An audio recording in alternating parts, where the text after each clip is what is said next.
Welcome back. I love the in between, commercial break stuff that goes on behind the scenes. But anyway, at least we laugh. Hey, it's always an interesting morning when I come here. So. He's getting involved in employee negotiations, folks. Talking about how his dad would do things, how he would do things, and how I would do things, and boy, I'll tell you, it ain't like it used to be, Mike. Well, we were talking about this break, but I was raised, if you do a job, you do the job, don't question it. That's right. And that was just how I was raised. And if your dad told you to go out and chop wood, I'd be out chopping wood. That's his dad.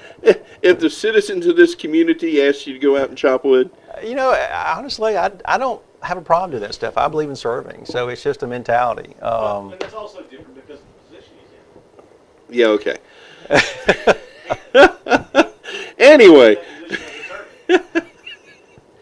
we'll take this up later.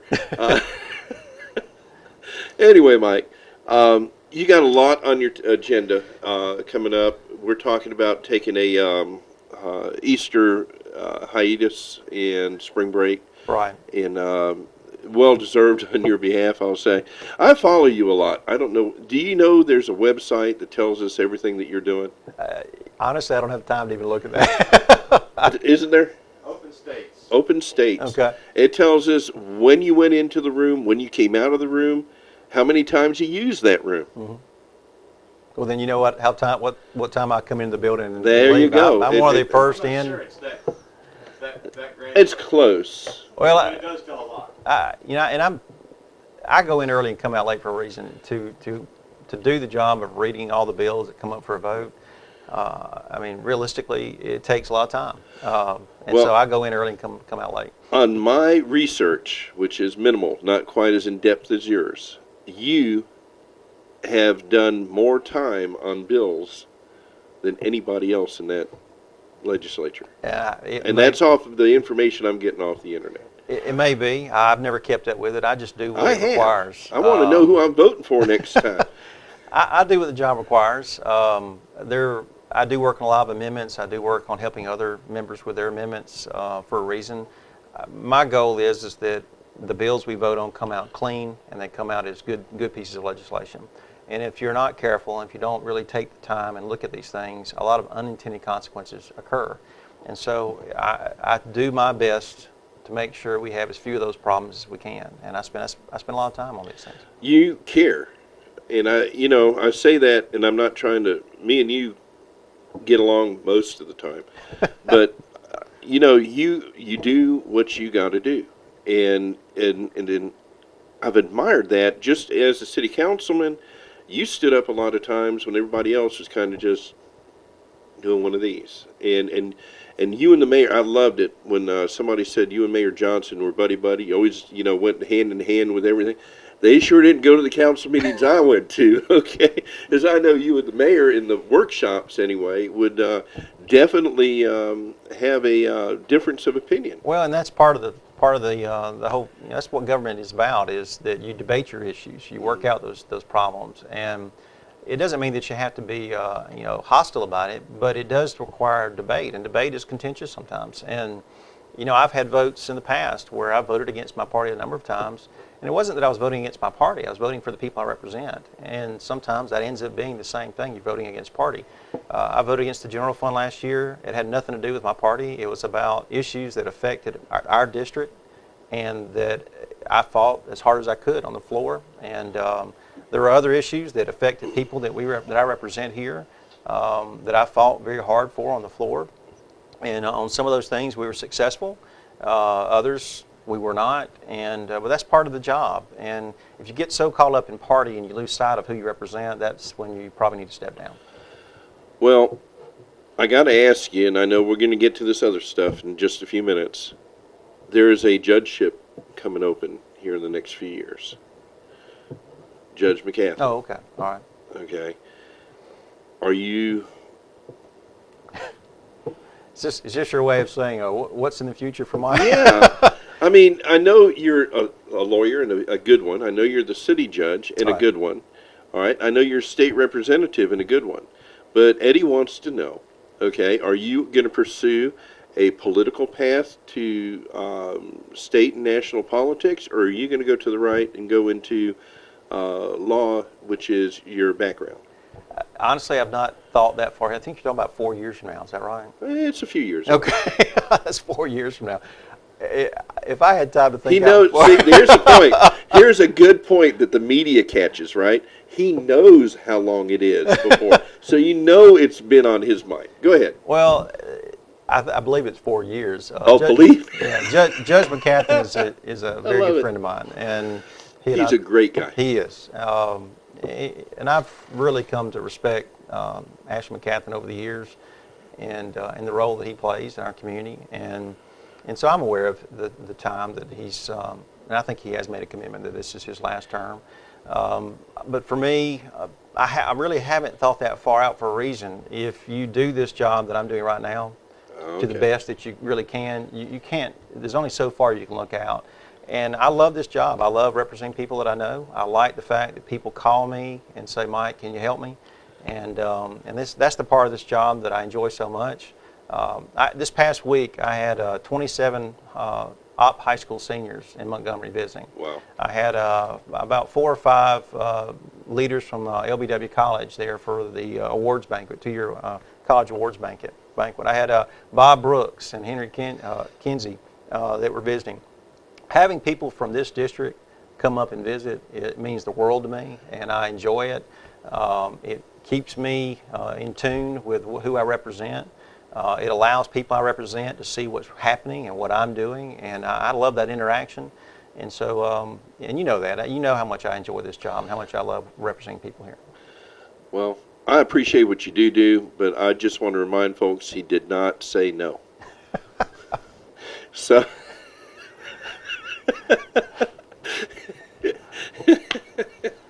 Oh, your mom's going to kill me. She's fine. She's fine. I can't wait to get hold of him. And like this.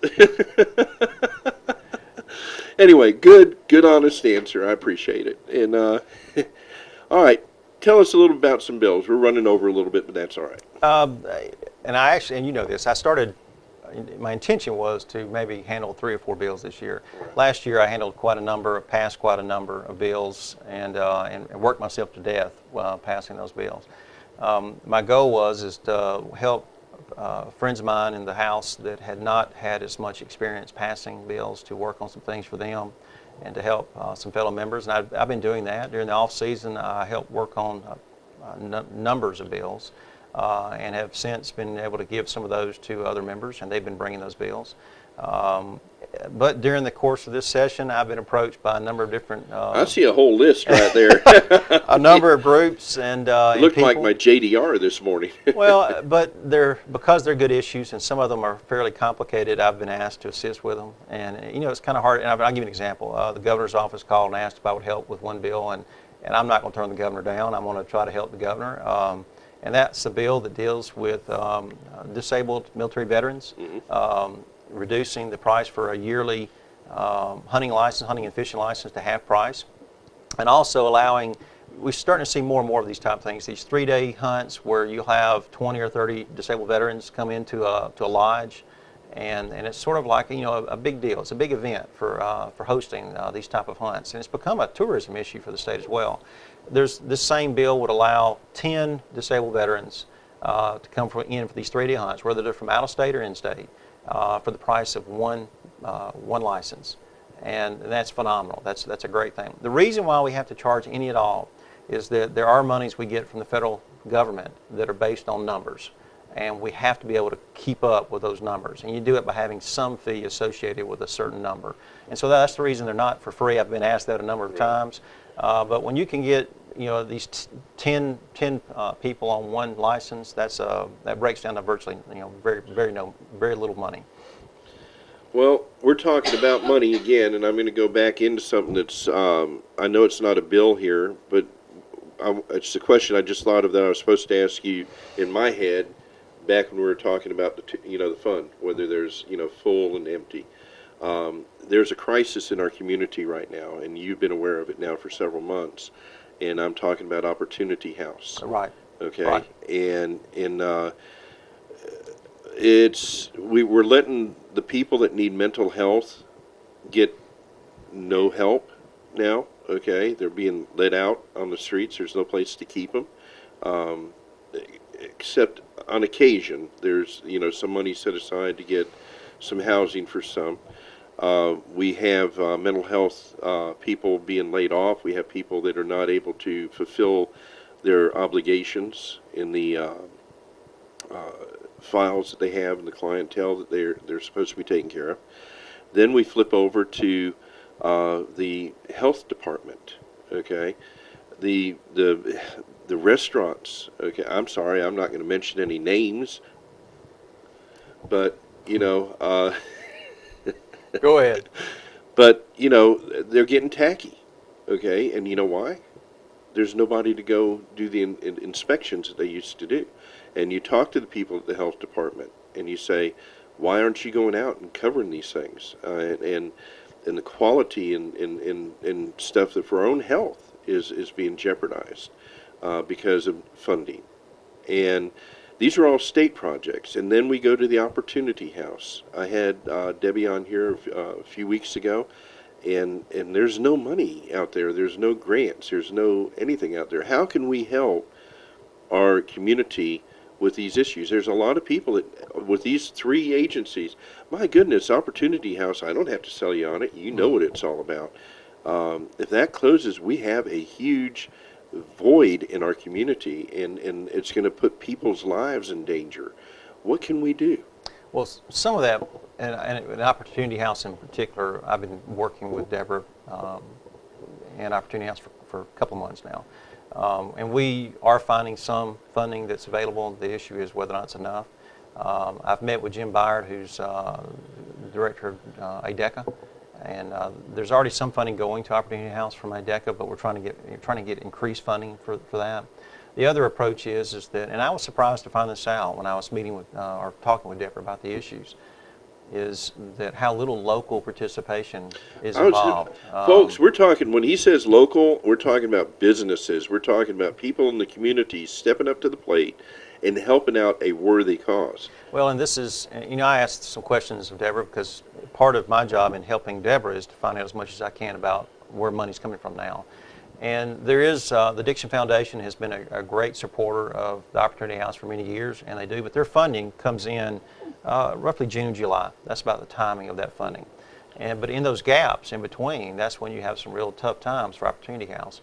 And I asked about local cities. And Opportunity House, for those who don't know, it's a shelter for abuse victims, domestic abuse victims. It doesn't necessarily have to be women and children. Sometimes it can be a man. It can be a man. Yeah. But it serves a 3-county area. It serves all of Covington County, Connecticut County, Monroe County, and which is an enormous geographic area to cover. But for instance, when someone comes to a police station and they've been a victim of domestic violence, many times the police station will contact Opportunity House and make sure that those individuals qualify. And by that I mean that they truly are without a place, that they do need some protection, and they need a place to stay temporarily. And an Opportunity House, this isn't a place like you just stay there for free like forever. You have to, they'll help you find a job and employment, they'll help you get training if they'll do all those things in addition to providing a place. They do those things to help you help yourself, and that's why I think it's such a great, worthy cause. But I asked, how much do the local cities in the area contribute? How much do the counties contribute? And I was surprised, actually none. Exactly. So those are some of the things we're working on. I've talked with Charles Newton, and Charles Newton is a representative who represents Connecticut County. We're working with a representative also who represents Monroe County, and I've already talked with our commission chairman about working on some funding for Opportunity House that's more locally oriented. Also about talking with some of our mayors. And the reason is that these local government entities don't realize it, but we've been saving money for years with Opportunity House because law enforcement is able to have that outlet. And because it's cost nothing, no one's really thought much about it. But it's at a time when financially a lot of the traditional grants that used to come down, it's not because of sequester, it's just because the economy has reduced the size and scope of those grants. And so we're at a time now where when frankly, local entities need to step up, and we're working with those entities about that as well. Well, I'll tell you, folks, it's a wonderful opportunity to have a place like that, especially for abuse victims, because um, we're fortunate that we don't hear about it on a regular basis here at a local level, where domestic violence has involved a beating or murder or a loss of life, because there's nothing there for the family to go to. Um, Rarely do we hear that. We do have it, unfortunately, Correct. but it's a rarity, and I take my hat off to Opportunity House for providing the shelter that they do provide. And I'm, you know, Deborah has been a very compassionate person in that position over there, and she's done well with it. And I promised her that I'd be an advocate for her. Mm-hmm. And this is something that folks, we need to have. I'm throwing it out there to the county commission. I'm throwing it out to Andalusia, Opp, Florella, Red Level, River Falls, all you folks out there that are in position of sending a few dollars over. I challenge you. Well, and frankly, if all the local entities, not just in Covington County, but in the other counties as well, if they contribute even a very small amount on a regular basis, I mean, frankly, that's all it would take. It wouldn't take enormous payments. It can be small. It's just those daily, monthly needs, they have to be met to keep the doors open. And this is not a place that's got a lot of extra costs. They don't. I think they're down to 2 employees, Deborah and one other. So they're very tight ship. I've looked at their accounts and their books. They're very, very tight ship. And once again, this is not just a location for people in need to go to hang out. That's not how it works there. You have to meet your burden as well. And so they help people find employment, training, kids put in care. And, I think the help that she has there now was once a victim at one time. It could have been. I don't know that personally, but it could have been. But it's a good opportunity for our community. It's an excellent service that we probably have taken for granted for way too long. Exactly, and it's been quiet and hid in the background For a reason. for reasons. And now, and she reluctantly comes out publicly and pleads for the help, and that's because not everybody should know where this place is located, and that is the husbands or the perpetrators that are, or the wives that are committing, the assaults or whatever on the family. So you being in family law all these years, Very familiar with it. you're very, and as a judge in the city of Andalusia, man, talk about seeing it all. You have. Mike, take a few moments here. Tell us what's coming up, what you got headed on. You've got a bunch of bills there. You've already said you got a bunch you're going to be talking about, and I see, in fact, one there that says family law. Correct. HB 15. Right, HB 115. This is right now the foster care system in our state has certain hoops that you have to go through. And this is where children that are in very, very dire straits, children that have been victims of severe abuse, neglect, abandonment, they're put into the state foster care program. And this is not all kids, this is some kids. And right now our law is set up in such a way where it literally can take many, many years before they can transition into a family, into a home. And we're trying to change that. And there's some specific examples. There's been some situations in the state recently where a child went into a foster care program, and by the time the courts finished, it was 7 years before that child was transitioned to an adoption home. That's way too long. I mean, those children are almost grown by the time that takes place. And so we're going to try to make this process more efficient. We're requiring more from DHR, and DHR has agreed to this. They think it's the right thing to do, and I admire them for stepping up and taking more responsibility. We're requiring more of our courts. I've already spoken directly with the president of the District Court Association, District Judge Association, and the president of the Juvenile Judge Association, which are both local judges. Judge David Jordan in Escambia County is over the district judges in the state. Judge Paul Sherling over in Coffee County is over the juvenile judges, and they both are full on board, and their associations are full on board. But the point of this is to make that system more efficient, to try to get it down to basically about an 18-month to 2 years tops scenario, that these children, once they come into this system, can be transitioned to adoptive parents. And that's healthy. That's the right thing to do. And we right now rank about 44th or 46th in the nation as far as how long it takes for our children to come in when they come And in. it's hard on the foster family. It's as hard on well. the foster families. It's difficult, very difficult on the children. Right. And then once again, these kids we're talking about, these are extreme scenarios. These are not kids who just had a bad weekend. These are kids that their parents abandoned them and have been gone for over a year. Kids that were in meth homes that they've been breathing in meth fumes for months at a time. These are bad, bad scenarios. That's one bill, and that's one that I do hope and I do expect will pass. I've been trying to clean up the DUI statute for a couple of years now. We actually had this bill passed, the House and the Senate last year, and the last night it was in the basket in the House to concur for a minor technical change from the Senate. And it sat in the basket and died because we didn't have time to bring it out of the basket. So it's back. It's back. I've had to start over from scratch. We've already passed the committee stage in the House. We're waiting on it to come to the floor. I've been working on a local bill for the LBW College Foundation. Right. As you know, they've just had a groundbreaking for the dorms. And we wanted to allow the foundation tax-exempt status so that they could put more money into the dorms, and which will save money for those kids who will be staying at the dorms. And that's something that there's been no backlash or negative on that. That's helping kids. And even those entities that traditionally fight these kind of bills, because it's an education-based entity, they're on board with it. So we've had no problem with that. One of the things that I've been working on is also some what we call ALI bills, the Alabama Law Institute. ALI is an entity that they pick out areas in our state law and try to clean them up, things that haven't been addressed for long periods of time. And the Uniform Commercial Code, which is the contracts that we sign when we get a refrigerator or we get a washing machine or things of that nature, our law in that area has not been updated for about 2.5 decades, Wow. quite a long time.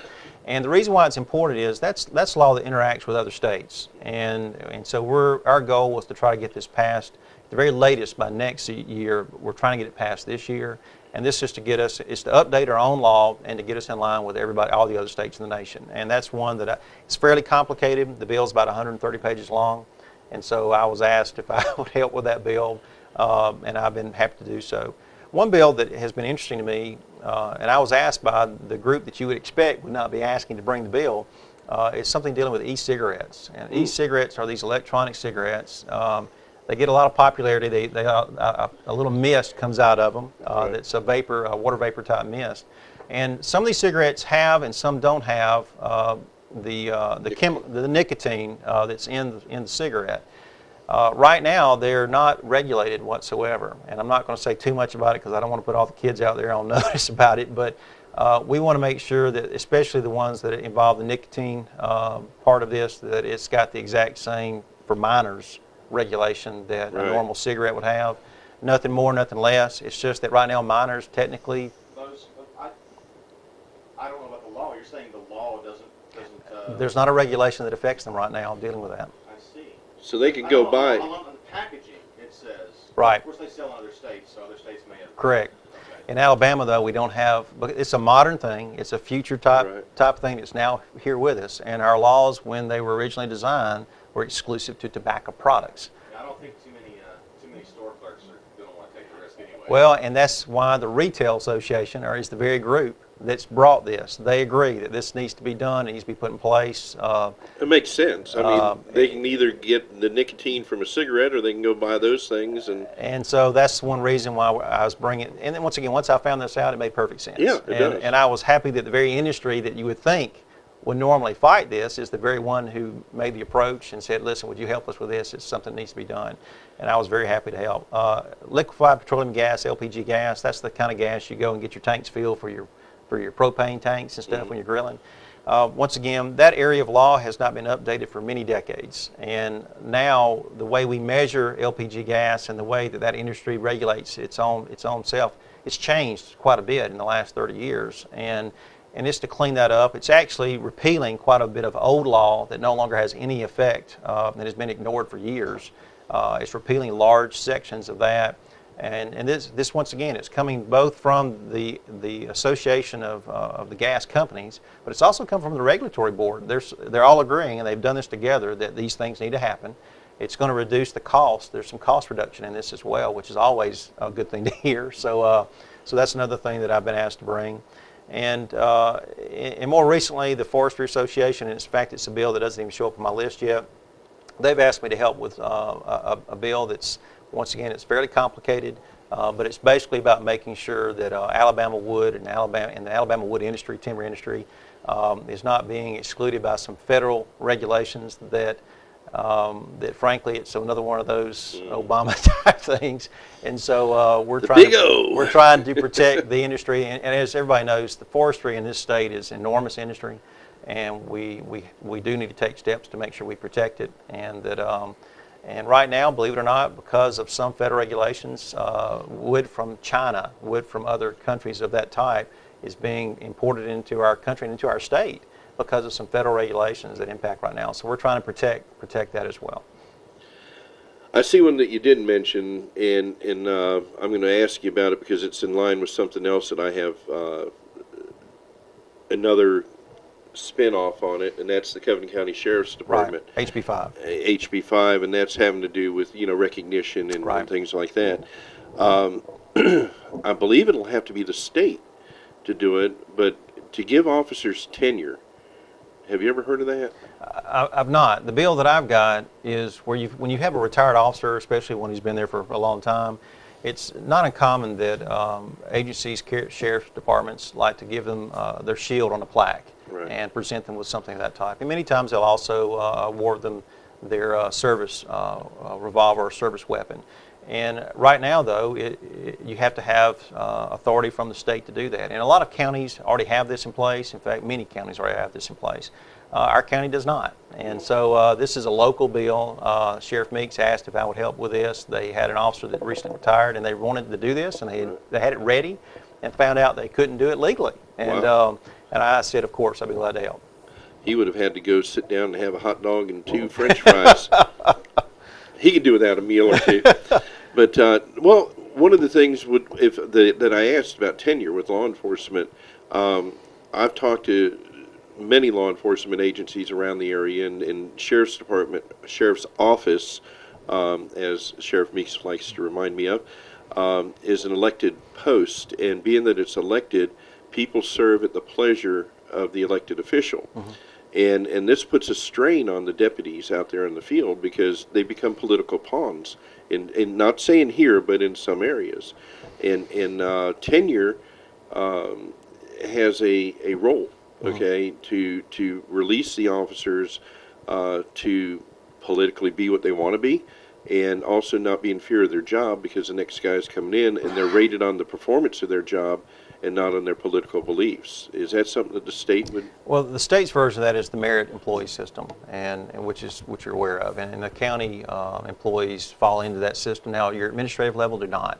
Your supervisor level does not. But your employees below those levels would normally fall under the merit system. I'm not aware whether or not the sheriff's officers are under merit or not. But that's no, they're not. But that's the intent of the merit system. Right. So it's not what I would refer to as a tenure system, but I guess it is similar as far as what you're saying the goal would be. In county government, that's one reason why we do have merit is the old history of the days when the county commissioners basically brought in their friends and their family members. Those days have long since gone. We just don't have that like we did years ago. The merit system is in place. But I also will say this: when you have new leadership come in, it's kind of like the governor's office. When the governor comes in, he picks his cabinet.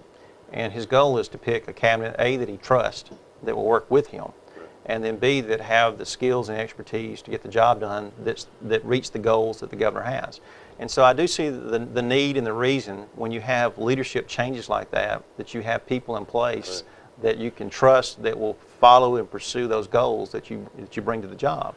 And without having those people in place in leadership roles, it could be extremely difficult to accomplish those new things, those major changes, those things that need to happen that require some shoving and pushing.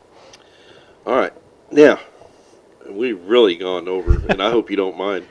I've got one last question for you, and I've asked you off camera before, and this will be the first time I've asked you on camera, and it's very dear to my heart, and you know it, okay? I have no idea what you're talking about right now, but go ahead. I'm talking about a section of highway between here and Opp that's called Seth Hammett's Highway, where a young man, Brandon Lassiter, lost his life in the line of duty.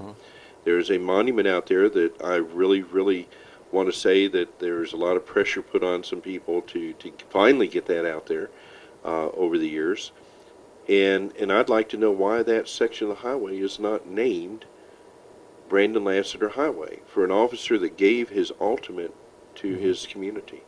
And I don't have a reason to say why it shouldn't be. I knew Brandon. I did too. And if you know Brandon, then it would, you know what kind of individual he was. And when that incident occurred, people who knew Brandon, it affected a lot of people. I'm the one that pulled him out of his car. Yeah, and I don't have a reason to say why it hasn't or has not. Well, you said money before.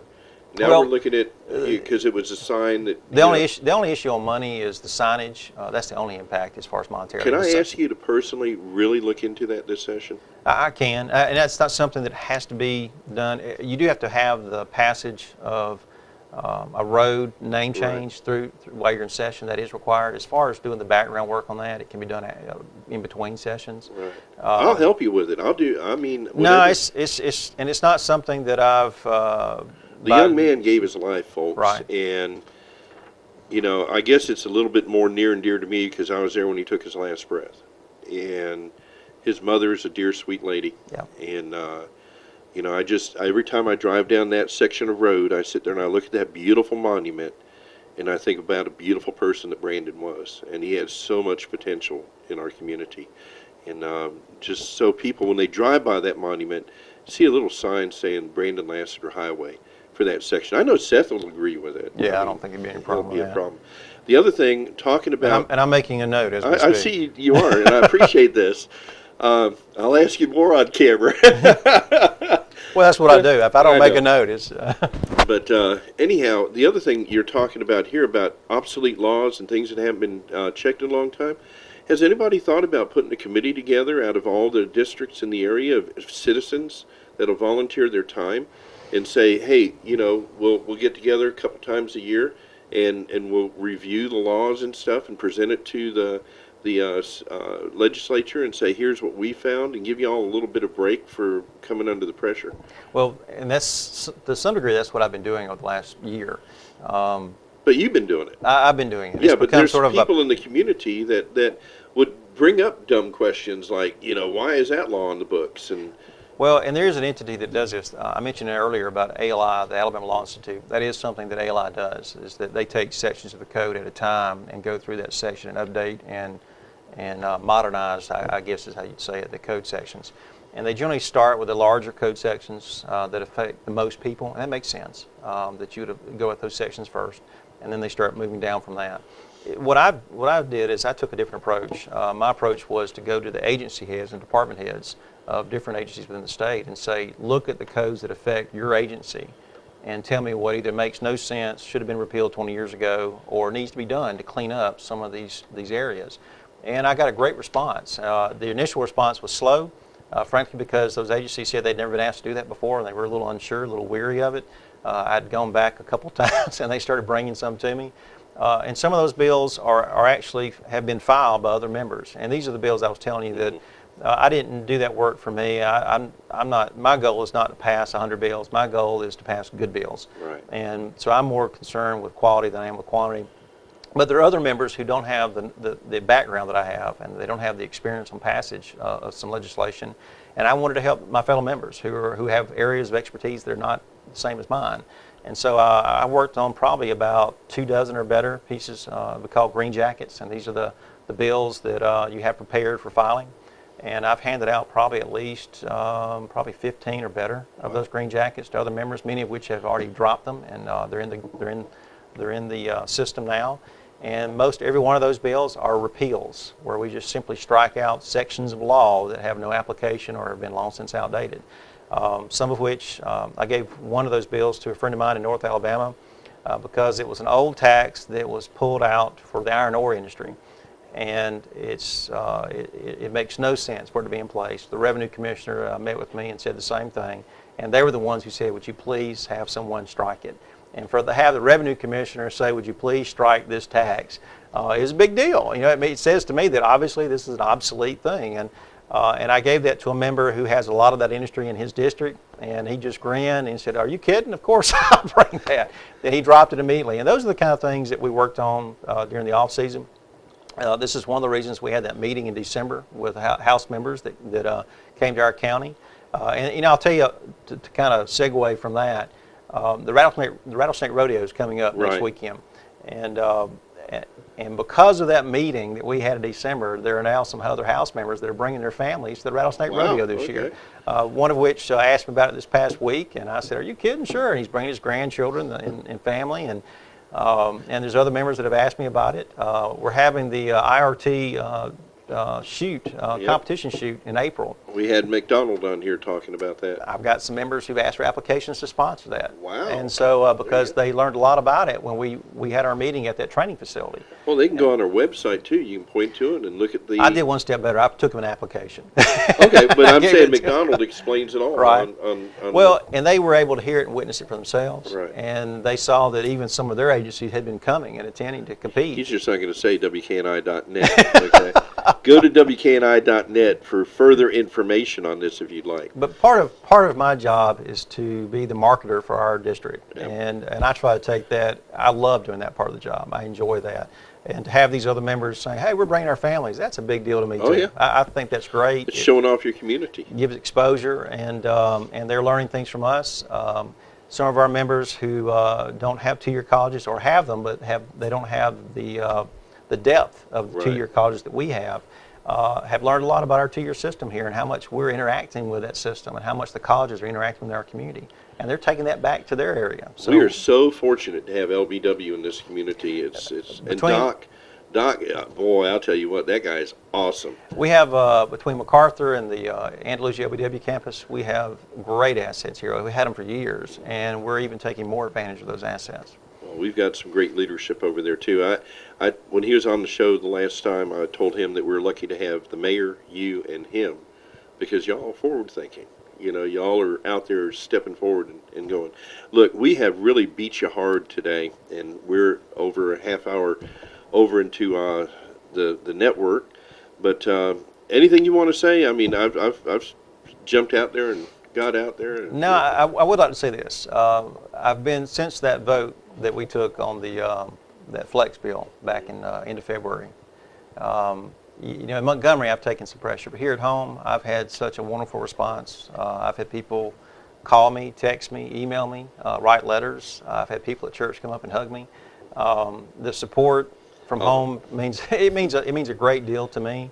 Because some of those tough votes, you know, I vote my conscience and I vote what I believe is in the best interest of our district. And sometimes those are difficult. And to get that type of response and that people are paying attention, that they do see what's going on with our government and how it affects us, that means a lot to me and I appreciate it.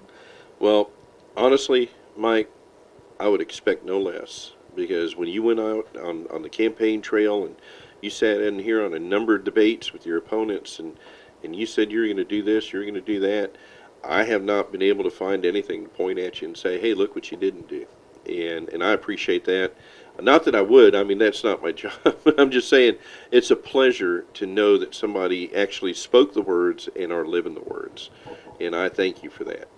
And with that being said, folks, I think we're going to get on out of here. Mike Jones, Jr., our state representative here. He's very accessible. We're going to be coming up there in a week or two and visiting with you and get some on-the-floor footage, and we're going to see if we can't get you into a filibuster or something and say, hey, yeah, there he goes. No, you won't do that, will you? Well, I'll say this. I do have some bills that I hope will be coming up about that time, so we'll see what happens. Hey, and he didn't say he wasn't running for judge. So, folks, with that all being said, we want to thank you for watching, and we certainly want to thank Mike Jones Jr. for coming on. I want to thank his mom for watching, because I know she is, and she's back there going to go, I'm going to get him. I know she is. She's fine. You sure? Oh, yeah. You got her off me. She's fine. Okay, because I called you Jimmy Holly one time. Boy, she came out. I heard your dad told me she came out of that chair and she was getting ready to punch me in the flat screen. I'm deadbeat. God bless you, man. Thank you for coming on. Yes, sir. Keep it real. keep God in it, folks. Thanks again for watching us. We certainly enjoy it when he comes on. We're going to try to get Jimmy Hawley, Senator Jimmy Hawley, on here in the next week or two and get his version of the Senate that is certainly being a kind of a quagmire, thorn in the side, not very nice up there people right now. And did I say it okay? I'll let you talk with Jim. He isn't going to commit. But, folks, if you want to watch this in its entirety, it'll be up on the website the next day, within 24 hours or so, and we appreciate that as well. I want to thank you for coming on again. God bless you, and we'll see you tomorrow, same time, same place. Who's our guest tomorrow? Oh, Ben Steinfeld from WTVY. Who is not with WTVY no more. He is now with the Enterprise Chamber of Commerce. And he's coming on, being our guest tomorrow morning. And we're going to have a lot of fun. Y'all watched me on WTVY in the mornings when he was on. And we used to really cut some fool up there. So you can imagine what it's going to be like tomorrow. Not quite as serious as we've been with, Mike Jones Jr. here. But it'll be some pretty good fun, I'm sure. God bless y'all.